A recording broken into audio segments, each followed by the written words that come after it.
E si continua ancora con le sorprese, un altro personaggio che ci è venuto a trovare qui a Cantiamo Napoli, sempre in diretta da Villa Mirabella qui a Bosco Trecase, il nostro Alberto Selli. Salve, vabbè, non potevo mancare, fanno cavoli di pazzi stasera. Che devo dire a fare? Allora, innanzitutto come stai? Io benissimo, magnificamente bene, anzi più vado avanti più sto bene, è un momento positivo, questo disco nuovo sembra che piaccia. E questa è la mia gioia, perché quando uno fa delle fatiche, sai, poi alla fine il pubblico ti dà il suo consenso, è il regalo più bello che... La papera comincia a galleggiare. Sì, ringraziati. Allora, ce l'ascoltiamo questa bellissima canzone, ci ascoltiamo Alberto Selli, ma ascoltiamo naturalmente Cantiamo Napoli!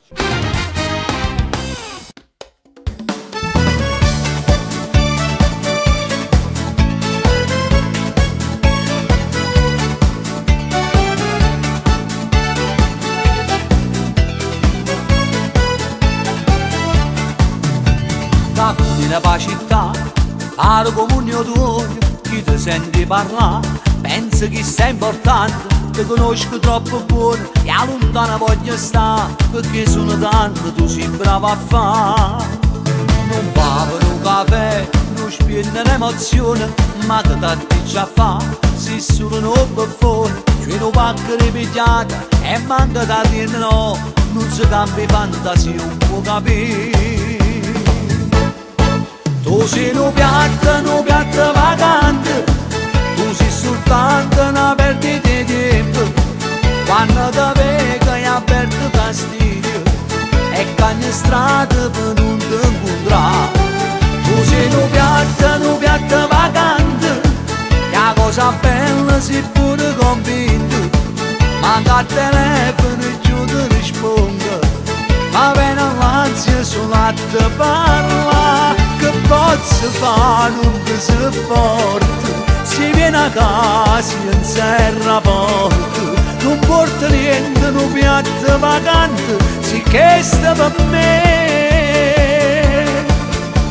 Fiesta per umiltà e forza cagna scena, si cannanza così, ti trattano per scena, si giurano e finestre, si devono passare, perché su tanta palla sai contare.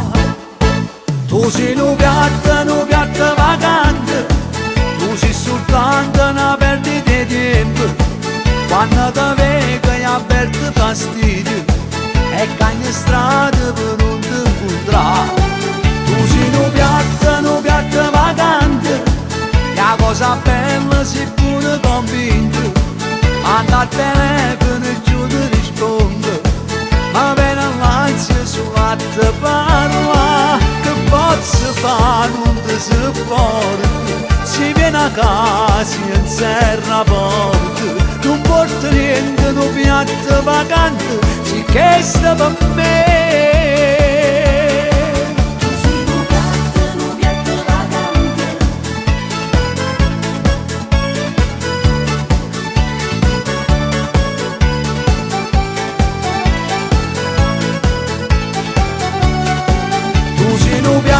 Un piatto vacante, la cosa bella sei pure convinto, manca al telefono e giù ti rispondo, ma viene l'ansia sulla te parla. Che posso fare, non ti sopporto, si viene a casa e non serra la porta, non porta niente, un piatto vacante, si chiesta per